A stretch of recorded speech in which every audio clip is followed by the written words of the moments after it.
radiculopathy. Why this study was chosen? The study was chosen because all of us know that in our regular routine OPDs, usually we get approximately 30% of the patient those who complain of low backache. And why did we choose this steroid injection? Because it's easy to deliver, it is cost effective, fast acting, and long-term relief. It is commonly called sciatica. What is sciatica? If you have to define, it's a pain perceived as arising in a limb or the trunk caused by ectopic activation of nociceptive efferent fibers, spinal nerve, or its root. Sciatica is a relatively common condition with a lifetime incidence varying from 13% to 40%.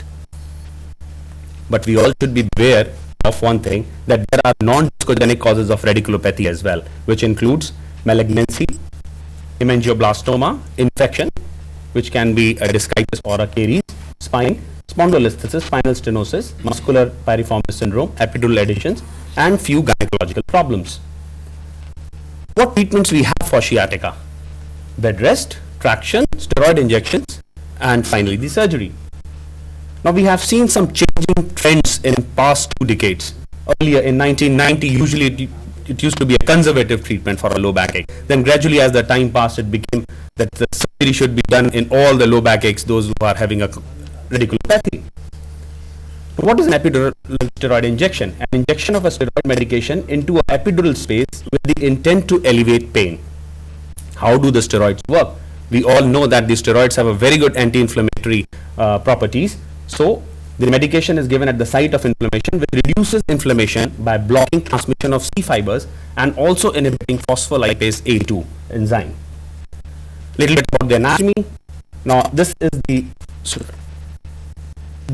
the space that is outside the dura where we give the epidural injection.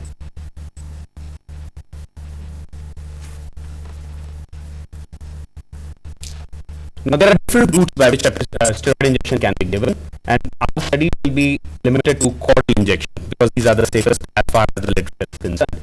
The other routes are intraminor or transforaminal. This was a paper which has given very good landmarks how to see the sacral hiatus and where the injection is to be given. After aseptic conditions, this is the way how the steroid injection is given. What are the indications? So indication is a herniated nucleus fibrosis with nerve root compression, annular tears, spinal stenosis, post-laminectomy syndrome, and fibrosis. There are a few contraindications as well: diabetes, bleeding disorder, infection, and immunocompromised conditions. Nothing is without complications. So here comes the potential complications: dural punch, that is wet tap, hematoma, infection, non-positional headaches, hypertension, anxiety, and high blood pressure. So our study was done for radiculopathy, low back pain, to determine the efficacy of this epidural steroid injection in recent time when everybody is saying that surgery should be done. The inclusion criteria was patient having back pain with radiculopathy not responding to conservative treatment for 1 month, that is NSAIDs, short-lived hyperthermia, TENS, and traction. Exclusion criteria was prior lumbar disc surgery, bleeding disorder, diabetes, infection, and of course the non-milling patients. We saw 167 patients in our OPD since January 2012 to August 2013. Everybody was given a conservative trial for at least a month.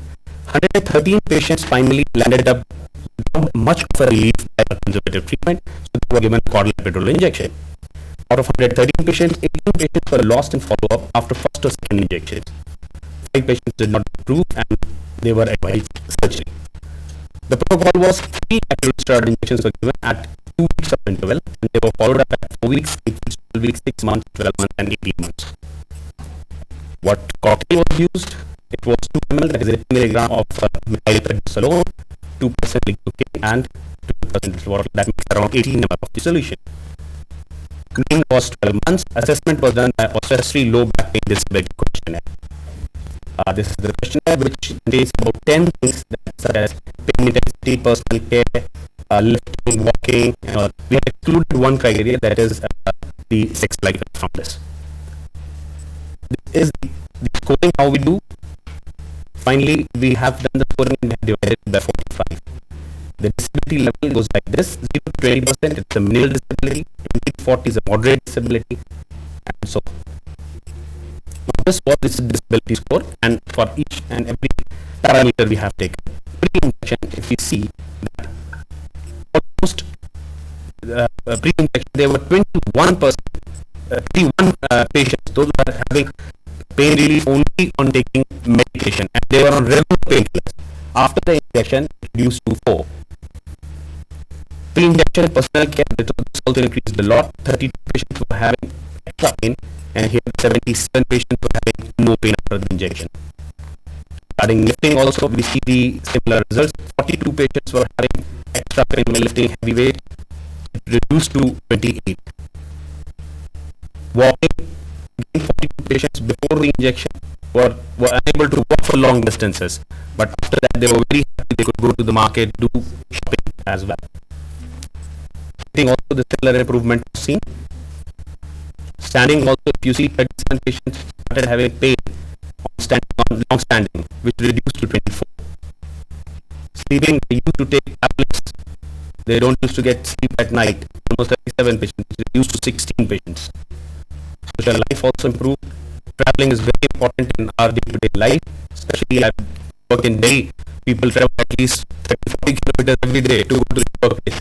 So this also improved a lot, 47 and 17%. Now this is the overall picture that the minimum disability pre-injection was 32 severely disabled patients, which were reduced to only 4 after this epidural steroid injection. So the conclusion is that the efficacy of epidural steroid injection is relatively high, and epidural steroid injections is effective and safe in providing short as well as long-term pain relief for sciatica and low back pain when proper patient selection is done. And take-home message is that epidural steroid injection should be considered as a part of multimodal approach to reduce painful symptoms of nerve irritation with the goal to avoid surgery if possible and achieve self-healing. Thank you very much. Thank you. Question, please. What recommendation for injection? The usual protocol is we give this injection in our -40 and we keep the patient 1 day after the injection, because while giving the injection there can be hypertension. So we always monitor the BP while giving the injection. Why important? Enough. But I think ours is a private setup and the patient come from long distance. We can't just give them. No, that's not the answer. That it's a private setup and patient comes from long distance. This is nobody to see her. Why you could keep for 1 day? I agree with the question. So, what is the indication all the image you have taken? Where is this? You have an individual that. So maximum benefit was in acute prolapse intervertebral disc. After 1 month, those patients, those who did not improve, they got a very good improvement when we have given them injection after 1 month. But those patients, those who are very chronic for last 1 year, 1.5 years, or 2 years, they did not do that well, sir. I'm asking you conditions. You said you excluded open patients. Sir, yes. Indication you included M&A. Okay. In indication. Excluded. Indication you Indication, yes, sir. Yes. Okay, but I have excluded. Yes. You included spinal stenosis, which is a complex critical spinal. There will be also fired in the formula also. Sir. So you should talk in terms of conditions. Sir. Not that patient who had a patient that didn't improve. They will in fact improve much better. In all patients, MRI was not done and we could not ascertain all the we could not take absolute diagnosis that is it's What is the role of these injections in patients with stenosis? There is no need of any MRI. It's stenosis. It's a complex medical package. fully agree. And you are putting in a narrow canal, some patency, something else. And then something can occur. Any question? How do you know they are not prolapse? This was on the clinical diagnosis. And we have done MRI in those cases, those were not improving. Thank you. I invite the next speaker. Yes. Even in the power, it has increased.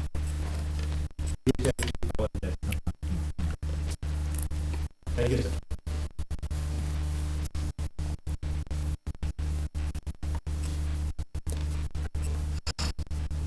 Yeah.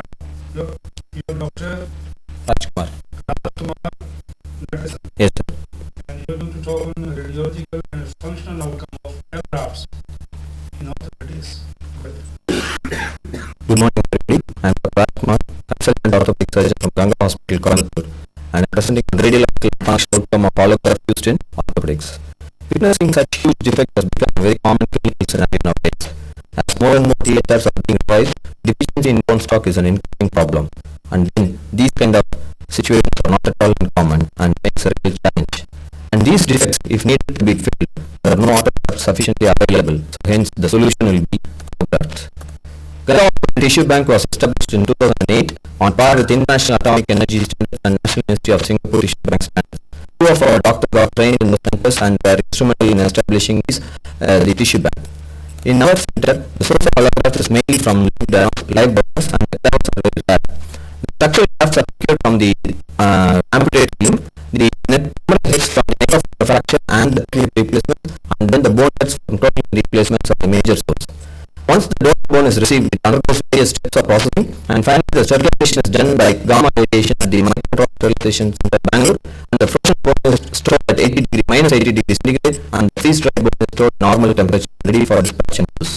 The type of allografts used are particle and cranflux graft, fresh frozen, freeze-dried and demineralized bone. Our aim and objective of the study to analyze the utility and safety of allografts used in orthopedics procedures, and then the complication risks arising out of that. Radiological and functional outcome and the time required for the incorporation and fusion of the allografts to the host bone was analyzed. It is a retrospective study of 81 patients, duration of 2.5 years and minimum follow-up of 1 year. Patients in whom allograft was used within the study period was included, and the patients who were lost in follow-up were excluded. The potential donors evaluated and strict donor selection criteria are followed. All the donors are screened for HIV, HPSAG, HCV and VDRL. Transplantation of gamma radiated allografts are 100% safe according to the Northwest Tissue Bank USA, and the risk of transmission is 1 lakh and 1 patient in 1,165,000 cases. The functional outcome was analyzed by the dash code for upper limb, opportunity score for spine, and Harris score for hip, and lower extremity functional score for lower limbs. The radiological evaluation was done routinely in our regular follow-up. Time required for union, incorporation of graft and fusion recorded for each group of patients. Out of 82 patients, allografts were used in 83 anatomical places. Age group was from 4 to 86 years. Male to female ratio was 54 to 27. The patients were divided into the groups and analyzed accordingly. Mostly grafts were used in 72 patients. Structural graft was used in 9 patients. Of which the 2 was used in 5 patients. This for 2, and metatarsus bone and femoral graft was used in each one patient. Radiological outcome according to the type of graft used was analyzed, and in morphologist graft, the average time took for incorporation was 6.9, and whereas in mixed structural graft it took 15 months. Radiological outcome according to the groups, in revision THR group it took 3.5 months for incorporation, whereas in fusion group it took 11 months. Morphologist graft was used for all the 8 total replacement patients. Average time for incorporation was 3.5 months, and average Harris score was 87. All patients had satisfactory results and there were no complications. In the case with the bone deficiency, underwent revision total replacement, and after morphologist graft was used, and follow-up into the incorporation of the graft. In group section there were 14 patients, 9 patients below 16 years of age. The average time for incorporation was 8.4 months. This is an example of transitional bone cyst with an intubation for which cure was done, and the huge defect was filled with allograft and fixed with DHS station and went on to unite. In fine fusion, there were 40 patients and 5 patients were in pediatric age group. The average time for incorporation was 6.4 months, and good fusion was achieved in 30 patients. Satisfactory functional outcome in 12 patients was achieved. This is an example of a severe scoliotic spine which was instrumented and the bone graft was used and went on to incorporate well. Total number of 7 patients underwent orthosis surgery for lower limbs, and average time for incorporation of 11 months. Fusion was achieved in all cases, and 1 patient no diabetic had infection which was controlled with antibiotics. This is an example of a GCP for which 8 cm of the distal tibia was excised totally, and the structural allograft was used and nating was done, and this is an X showing a good fusion. In acute trauma and non-union patients were grouped together for 42 patients. Allograft was used in 44 cases. 23 cases were open injuries, and average time for incorporation was 7.8 months. 5 patients had non-union and 5 patients had infected. The average time for fracture union was 7.8 months. This is an example of grade 3A open distal femur fracture for which initially debridement and external fixator was done, and after 1 week it was fixed with locking plate, and then structural allograft was used. It went on to unite well. Pediatric population there were 16 cases. Reconstruction was 9 cases, spine surgery was 5 and non-union in 2. The morphologist graft took 5.4 months, and whereas mixed structural graft took 14 months for incorporation. This is an example of benign tumor which was curated, allograft was done, and operation. Coming to complications, there were 11 patients who had complications, out of which infection was in 6 patients and non-union in 5 patients. Out of that, one non-union patient had implant failure as well. This is an example of a neck of femur non-union with implant in situ, for which implant removal, valgus osteotomy, allograft was used and DHS fixation done. But still the fracture didn't unite, but patient is walking. It is another case of supracondylar femur fracture, for which allograft was used and fixed internally, but subsequently maintained for non-union in implant failure, for which implant removal was done and then subsequently total replacement was done. Infection, 6 patients had infection, out of which 5 was deep and 1 was superficial. In that 6 patients, 5 patients were open injuries and 1 was a Charcot's foot. Coming to discussion, in pediatric group, excellent incorporation of the graft and functional outcome was found in all pediatric patients in whom allograft was used.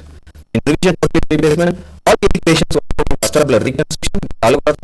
There was good incorporation of the graft and functional outcome, which this study trying to show 70% satisfactory result. In tumor surgery, all 14 patients had good incorporation of the graft and satisfactory functional outcome. And in spine surgery, 93% of the patients had good fusion and 86% of the patients had satisfactory functional outcome. And it was found that allograft is an excellent choice in spine fusion as well. Conclusion: gamma radiated bone allograft can be safely used in orthopedic procedure. Allograft in pediatrics, spine fusion, tumor surgery, trauma, orthoplasty gives good radiologic and functional outcome. Simple, easily reproducible, less bone loss, and available in large quantities, design, shape, and sizes. So to conclude, allograft will be an indispensable modality in orthopedic surgery for the foreseeable future. Thank you. What is very useful? Yes. Yes.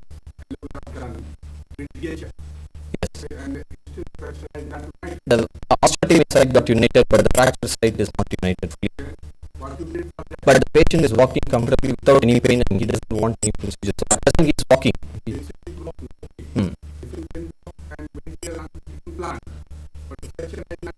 Yeah. What will be the future of that? And we have done in that case. We have removed the implant and valgus osteotomy and curettage was done at the fracture site. So the neck of femur fracture, normally when you do a curettage, the big bone cavity appears. So with that, only doing an implant fixation will not be sufficient. So to enhance bone healing, we do this allograft fixation, where you can fill in the gap and then fix it with the DHS implant. The principle of this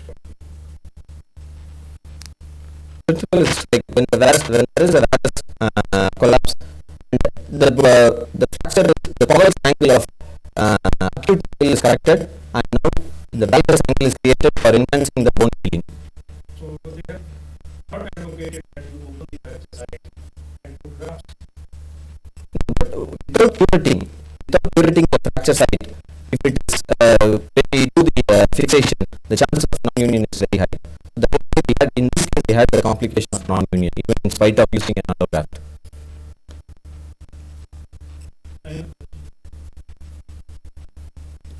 In all cases, the grafts were resolved and you again had to open up and do grafting. No, we didn't have that kind of situation. Sir. See, most of the time, if it is only a morphalized, like in a revision total replacement, for the acetabular side, we do only the morphalized graft, where only the allograft is used. In tumor cases, we do morphalized graft along with autograft. And in mixed structural, it is the structural graft along with autograft.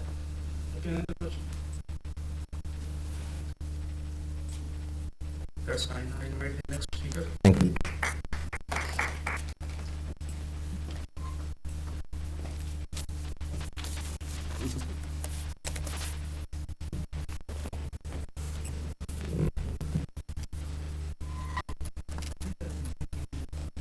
Good afternoon, Chairperson and senior colleagues. I'm presenting a comparative study of functional outcome of supracondylar fractures of distal femur treated with Indian and foreign distal femur walking plates. Healthcare is one of the largest industries globally. It is driven by health economics. The current trend is affordable healthcare. This demands a change in model of delivering healthcare. When you look into the healthcare system of India, where public is more than billion and public spend 4.2% of the GDP, 74% seeking private care facilities, and majority of them financed out of pocket payments. The current population in India, as we all know, only less than 15% of the people have some sort of insurance coverage. Implant costs around 60% of the total cost of the treatment. The fact is, 60% cannot afford expensive foreign implant. This increases the burden of a lower section of the population. What are the concerns with the Indian implants? Is the surgery difficult? Is it less friendly inventory? Is it the implant strength, safety standards, or risk of failure? And of course, the concern the foreign implant is massive cost and popularity. Are these concerns really true? When we probe literature, we found that there are no studies to compare the outcomes of these Indian and foreign femur locking plates, and only limited data is available regarding the low-cost Indian implants for bigger groups. If these theoretical concerns are not true, then upward orthopedic care technically is a reality. With this background, because supracondylar fractures of femur, which account for about 10% of all femur fractures, often complex and complicated, involved becomes being diagnosed with high functional demand. Operating such type of fractures require high surgical skills with handling instrumentation, stable, durable, and rigid implants. Majority of the Indian femur locking plates are manufactured within the same country, the average cost of which being 15,000, and the foreign implant of manufactured using titanium, the average cost being 60 to 65,000. Hence, the Indian locking plate costs about 4 times less when compared to the foreign locking plate, reducing the total cost of the treatment.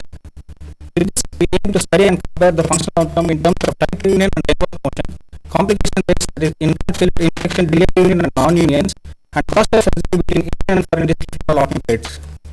It was a prospective study between June 2011 to August 2012. 82 consecutive supracondylar fractures of femur treated by locking plates between the age group of 18 to 65 were included. We included all closed distal femur fractures, gastrointestinal type 1, 2, 3A, open fractures, most ABC type of fractures, and excluded periprosthetic, peri-implant, pathological, gastrointestinal and 3B, 3C, and floating injuries. The treatment protocol was all patients underwent minimally invasive plate osteosynthesis using distal femur locking compression plate. The patients were admitted in the general ward and underwent surgery under the government scheme. The Indian implant was used, for which ethical committee approval, institutional review board approval, and informed consent of the patient was taken. And of course, the approval patient were operated using foreign implant. The outcome evaluation was done at 6 weeks, 3 months, 6 months yearly, and the average follow-up in is 20 months. The parameters assessed were union, range of motion, functional outcome scores using knee score and lower extremity functional scale, the radiological assessment, and of course the complications. We defined the assessment clinically was successful by reviewing and radiologically as continuation of 3 or 4 processes at the fracture in AP and lateral radiograph. And union time on 24 weeks was termed to be a delay union, and no union at 36 weeks with no progression in union for 3 months, and pain on pain was termed as non-union.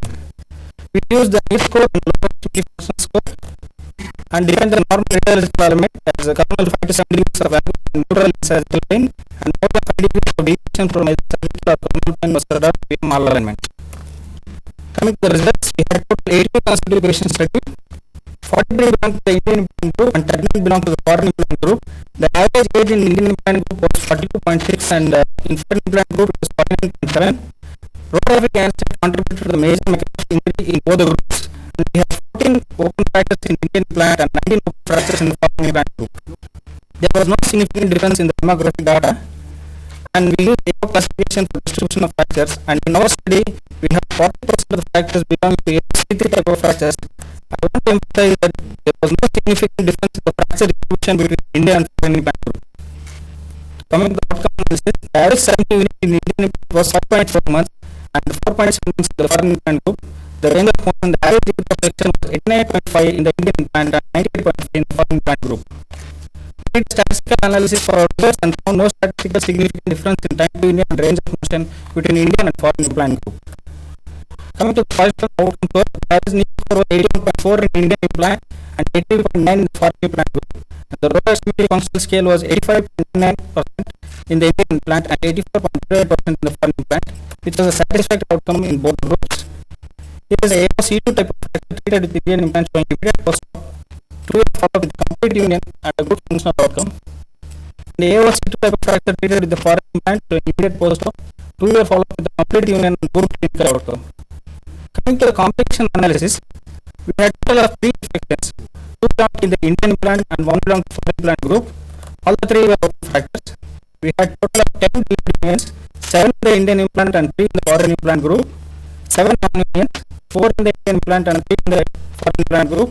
Out of the 4, we had 2 severe combination and 1 bypass, and out of the 3, we had 1 severe combination. We had a total of 4 implant failures, 2 belong to each group, total of 10 alignments, which was noted in the immediate post-op period. They were non-progressive and they had good functional outcome on the follow-up. We did the statistical analysis for the complication and found no statistically significant difference in the complication rates between Indian and foreign implant group.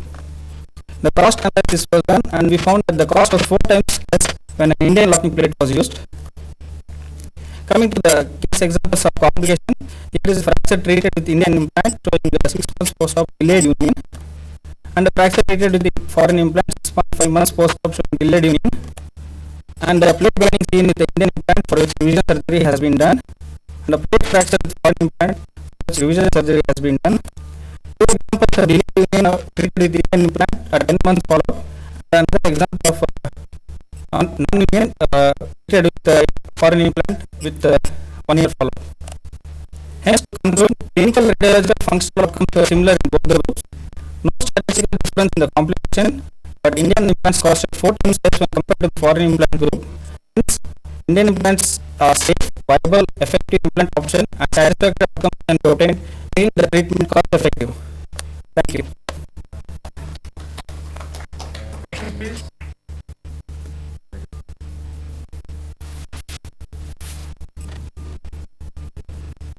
No question?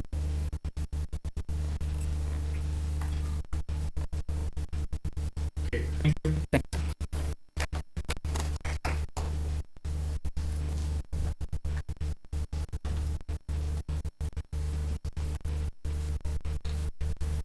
So, Harsha.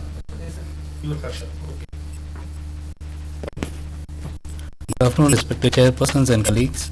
My topic today is the study of mobile device goniometer in measuring lumbar flexion range of motion. It all began in 2011 when through the Indian Orthopedic Research Group we converted your mobile phones into a goniometer.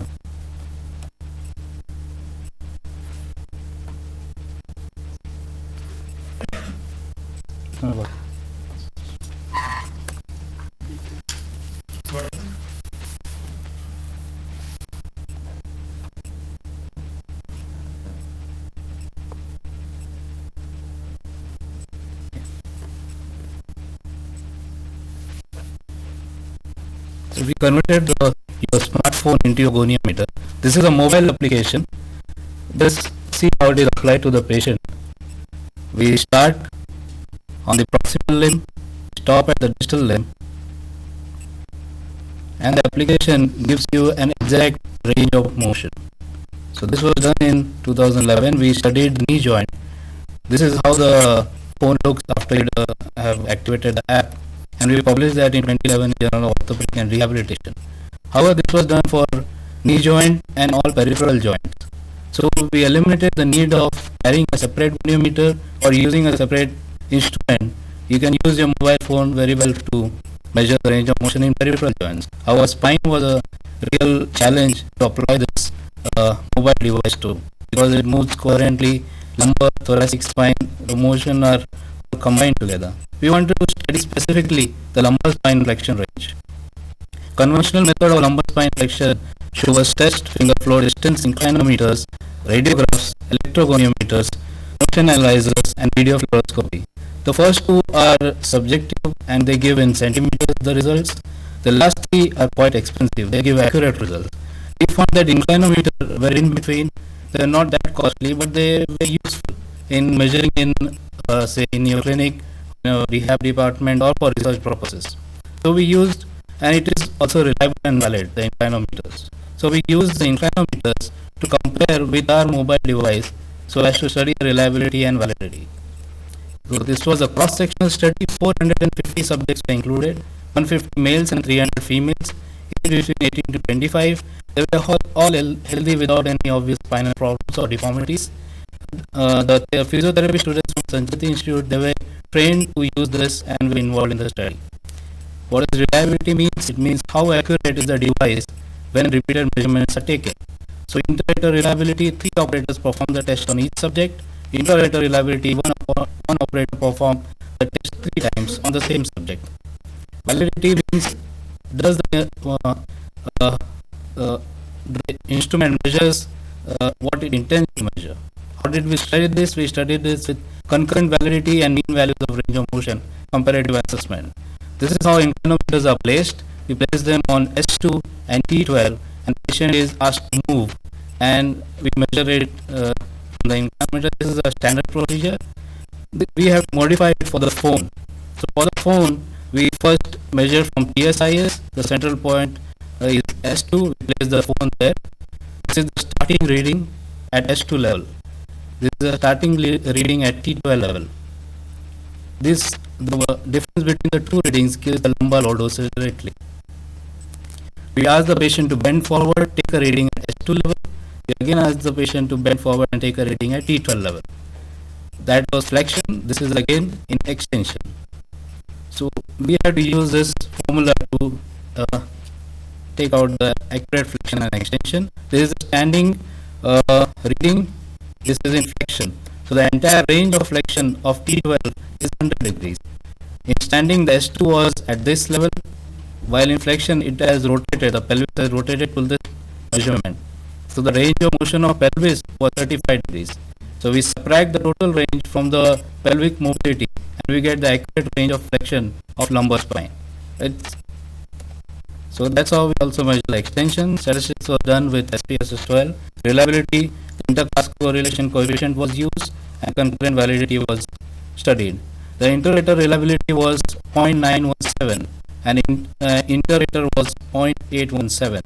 This was excellent and this was good according to George and Mallory's criteria. Concurrent validity was very good. It was 0.95, the R value.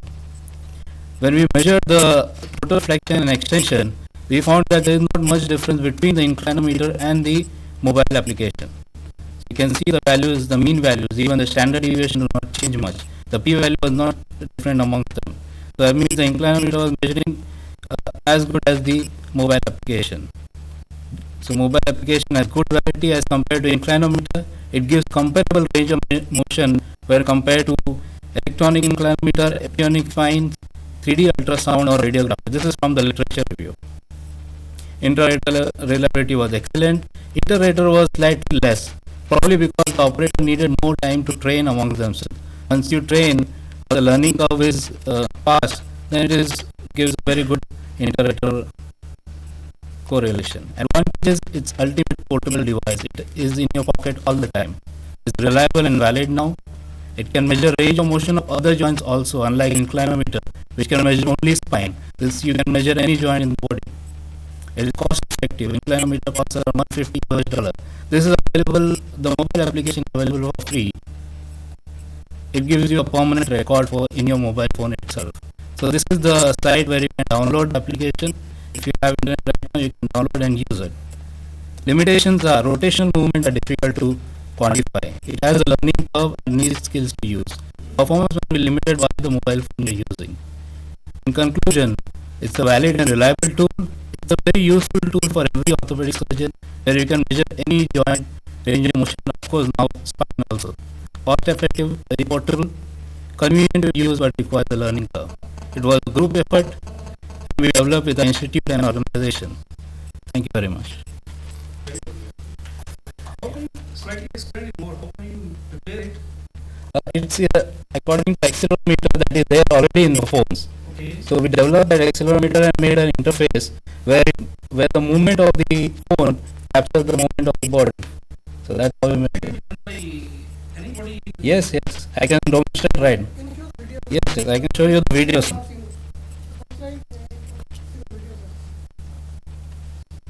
Because your title is not written here. Yes. So There is this is the video. Yeah. Once we started, so we apply to the patient the proximal limb. Yeah. We click start. We apply to a distal. We click stop. And it exactly gives the range of motion. This If there is a time gap, does it matter? yes, no, doesn't matter. Doesn't matter. I can show you right now if you If you get want 2 to. minutes, it's pretty much the same. Yes. Because it started, the moment you click it started, then you kept it on the left. No, when I kept on the left, then I click start. Again, okay. Yes. So how does it work there? It's actually based on gravity. Okay. Yes. The accelerometers are based on gravity. So they measure according to that. That's why the rotational movement cannot be taken. Because they are in plane which is not in gravity plane. So you have been able to take movements of the hip also. Yes, hip, In knee. abduction, adduction, Yes. extension, If you keep the patient in lateral, and then we can measure it. abduction. Yes. But not in supine position. Not in supine position. Yes, we have to eliminate. We have to do it in gravity dependent position. We are developing a new thing which is according to gyrometer. In other words, then you will have to have some other device along with it because this is not complete. He is to develop further, you mean to say. No, it does everything. You only have to know which position the patient has to be. That's all. We can measure every movement, including shoulder, cervix, and spine. Only the patient's position, starting position is This used. idea stuff, is somebody else also doing it? So we have, we were doing a registry, a knee registry, which will develop on mobile phone. We were making a knee registry, and we stuck with the idea that range of motion, how to capture them. Then the software person suggested we can use something called an accelerometer. So we made him understand what goniometer is, and he made us understand how this can be incorporated in the phone. So it took around 9 to 10 months to develop just this small thing. And it was done 2 years back. Since 2 years we are studying it. We have published for the knee joint. Now we are sent IGO for the spine. So that's Question? It's excellent for speeds. yes. How would we use in spine, for example? That is told you. That's the paper is about. That's what. Like, clinically, how it will be useful. Measure specific range. You can see now we have kept it on S2 and T12. You can keep it even on T12. Yes. Clinically, suppose for example, now, yes, what type of disease or for example, scoliometer we have, the type of specifications. No, basically range of motion, sagittal balance. You can check the sagittal balance for even for conservative patients. Because any clinical implication is it would be very nice. For Yes. example, all spine, we base it on X-rays, measuring. Right. Right. By just doing this measurement, will it take us to do something more? Yes. When you're fusing the spine, when you're doing a lumbar fusion, you can actually measure how much is the mobility of the lumbar spine. If you have fused 2 levels, 3 levels, or only 1 level is fused, how much is the change from the initial to post-operative. So you can have a quantification, mostly a research tool, probably. Both Android and iPhone, both.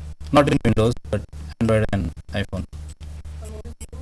Goniometer records. So in this you can also record your patient's detail, not only the range of motion. So suppose patient comes on day 1, you record the range of motion, it stays. Patient comes post-operatively 3 months, you again open the patient's record, it will have the pre-operative value, and you can exactly have the post-operative value. You can compare.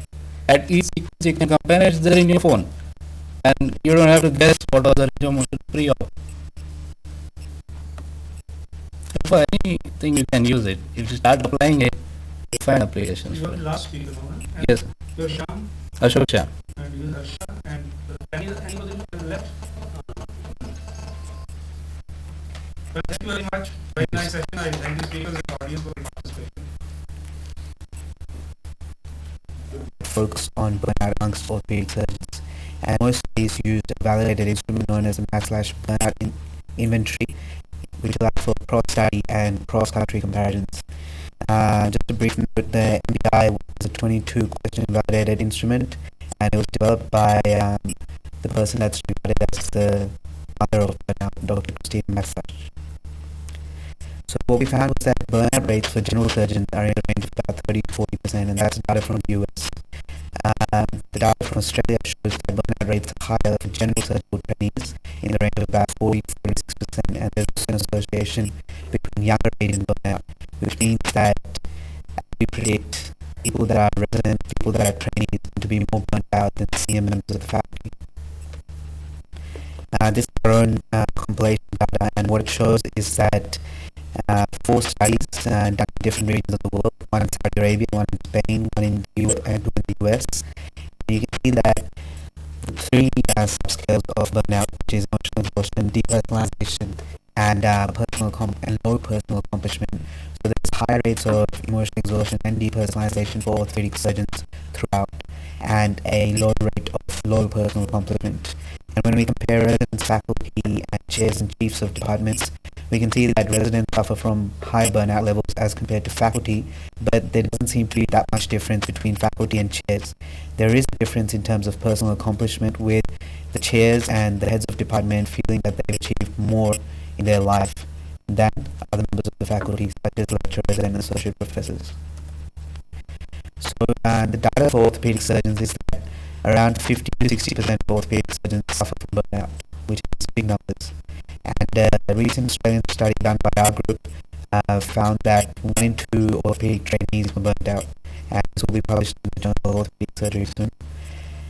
Also, a large-scale nationwide US study found that orthopedics is the top 5 most burnt out specialty, with the most burnt out specialty being emergency medicine.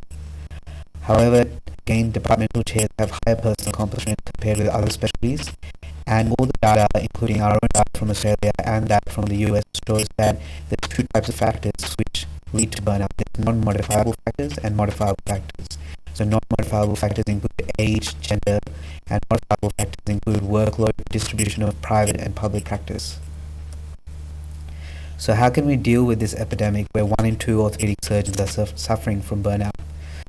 Firstly, in different populations, we need to define what the burnout levels are.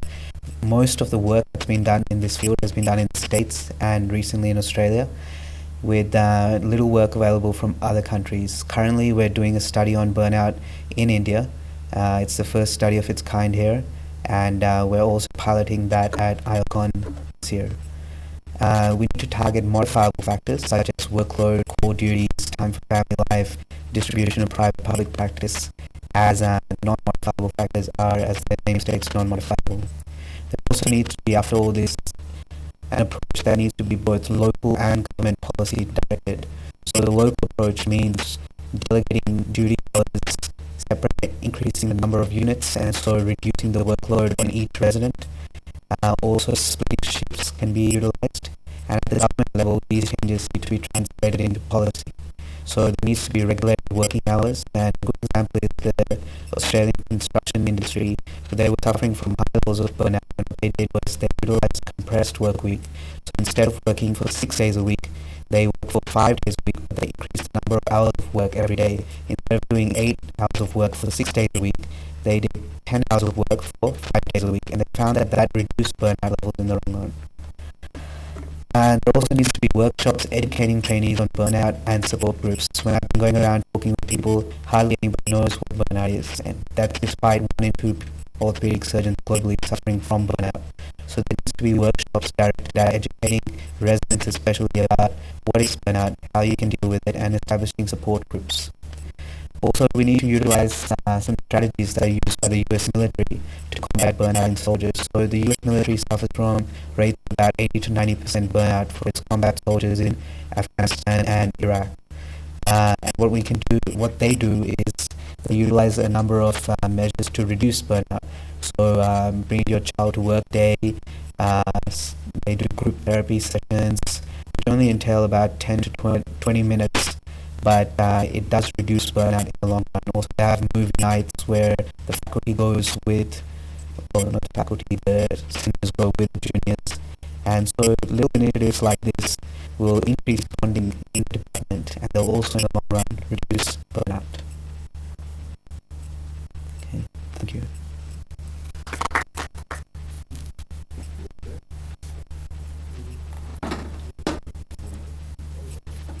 Of exchange nailing and non-unions.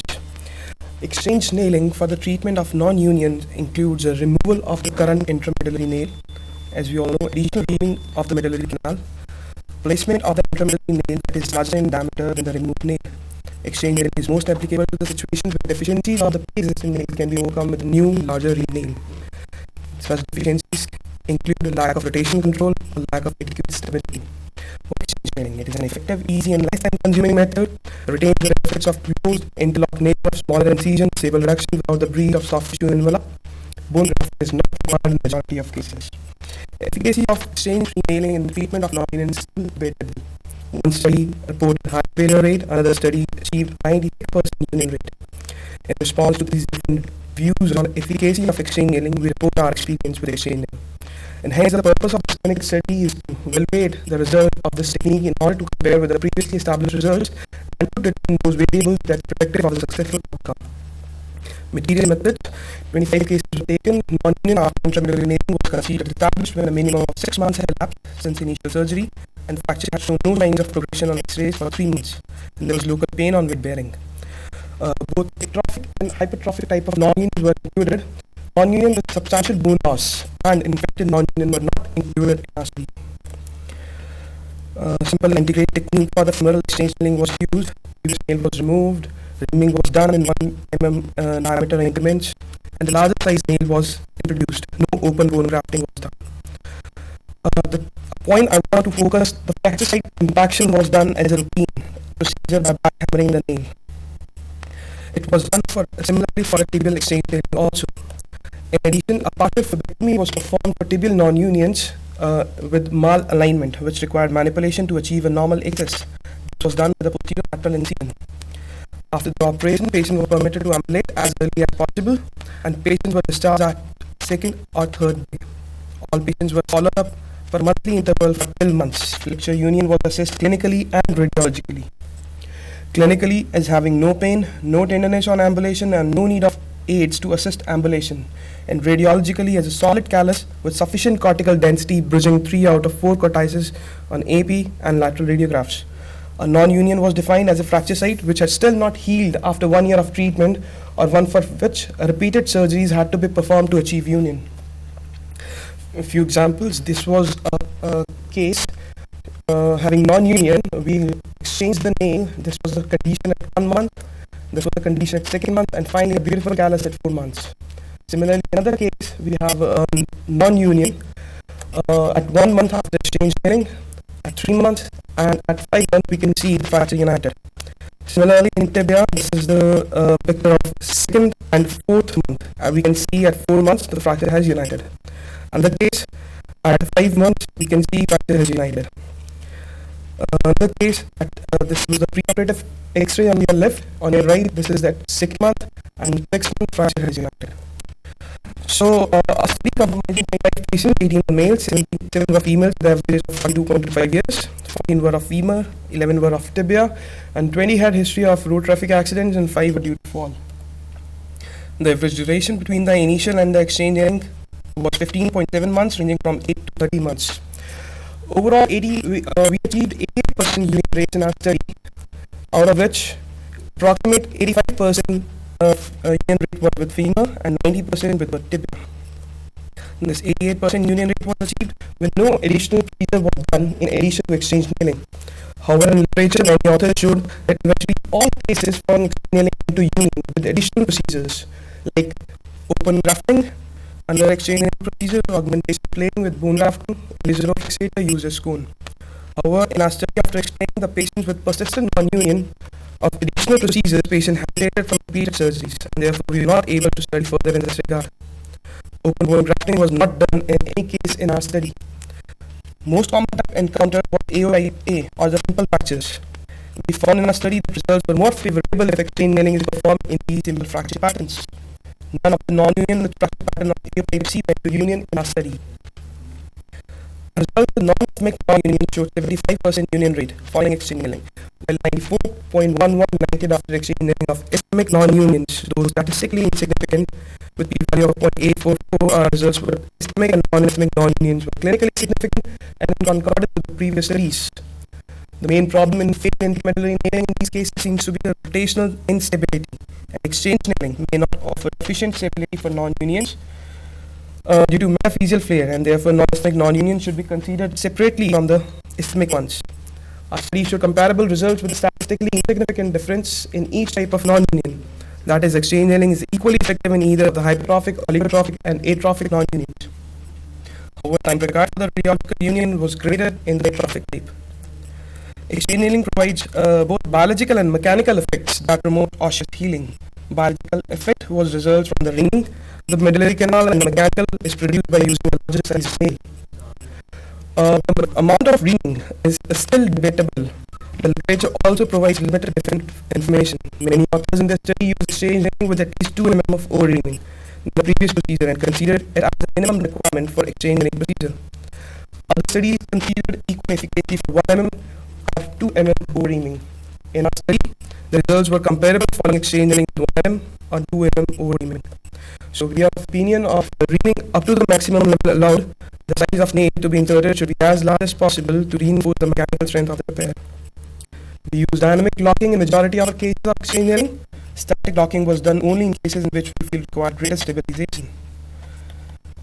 Although clinically significant, difference was statistically insignificant. We can see static, we had 71.42% union rate, and in dynamic cases, we have 94.44% union rates. Any distraction at the fracture site is definitely a risk factor of successful exchange nailing, and this can be checked by dynamically locking the nail or by using routine reverse impaction at the fracture site. Dynamically locked in nailing followed by immediate weight bearing allowed compression at the fracture site and aids in osseous healing. The average duration for the radiological union was 17.5 weeks, ranging from 9 to 30 weeks. The time required for radiological union was more in cases which had atrophic and oligotrophic type of non-union. Painless, unaided, full weight bearing took 11.6 weeks on an average, with ranging from 6 to 18 weeks.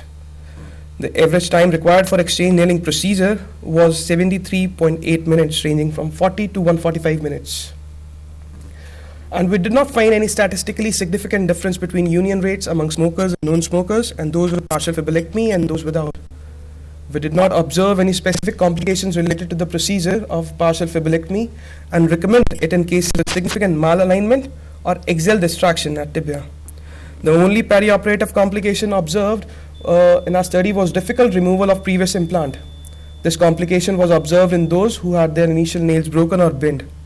Other common complications include of non-union surgeries like excessive blood loss or hypovolemic shock were not observed in any of our study.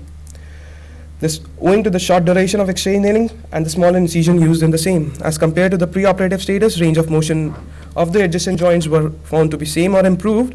None had shortening after the surgery, and there were no malunions. The only postoperative complications seen with exchange nailing surgery were the persistent non-union in 3 cases, even after 12 months of follow-up. So finally, conclusions, recommendations. Reamed exchange nailing for aseptic non-union remains an easy and effective treatment with excellent union rates in non-comminuted fracture patterns. The diameter of the newly inserted nail should be as large as possible to enforce the mechanical strength of the repair. Open autogenous bone grafting should not be done. From the theoretical and clinical consideration, it is the simplest technique among various treatment modality and has the lowest complication rate with least morbidity, and hence should be considered as a treatment of choice for all indicated cases of non-union.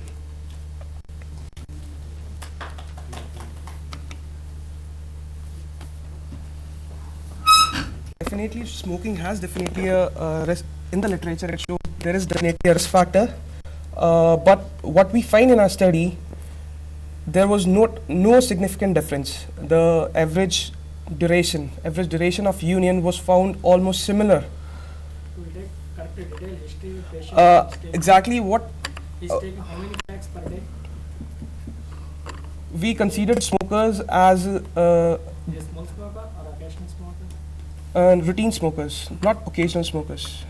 We included those patients only. We do not included those patients which are occasional smokers. And routine smokers, like 1 bundle, 1 pack per day. Right. No need for bone grafting for this exchange nailing? No. Open bone grafting, we did not. How much reaming is done after exchange nail is removed, previous nail is removed? Previously, I have shown you, we have done, we have, pardon? Any criteria? Up to See, we can ream, we have to put as the new nail as large as possible. And for that, if we have to, previous nail is putting 8 size nail. previous was putting 8 size nail, and the new we have put 9 also, we have put 10 also, depending on the size of the medullary canal which it accepts and the amount of reaming. Like we have to ream it at its fullest. If it is a bone is severely osteoporotic, Severely osteoporotic. this can be reamed over. See, what the principle of non-union is. Principle of treating non-union, we have to hold the fracture rigid. So for that rigidity, we have to insert the nail as large as possible, so that there is minimum movement at the fracture site. So for that, we have to insert a nail even larger. That's a so good. literature says, what the literature says in literature, new nail, exchange nail has used exchange nail even 3 size greater or even 4 size greater than the previous nail. They have used. But in our study, we found in our scenario 1 mm or 2 mm was enough. I'm asking about the osteoporosis. Osteoporosis, With osteoporosis, right? it can be removed again, 3 or 4 thread. No, if you are not getting any stability, you have to ream. You have to ream.